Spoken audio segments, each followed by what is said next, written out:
Hey friends, if you encounter the issue no boot disk has been detected or the disk has failed, then please watch this video. I will guide you through the resolutions. Now, we cannot do much about it if the boot disk has failed, and this is a very common issue with HDD drives. So, search for command prompt in the Windows search bar and click on Run as Administrator. And then you have to type this command chkdsk space /r space /f and hit enter. Press Y and hit enter once again.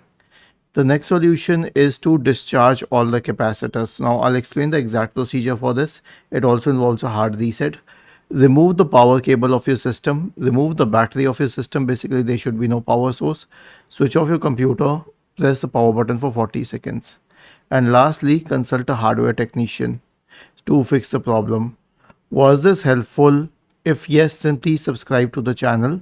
And if not, then let us know in the comment section of the video on how we could help you further.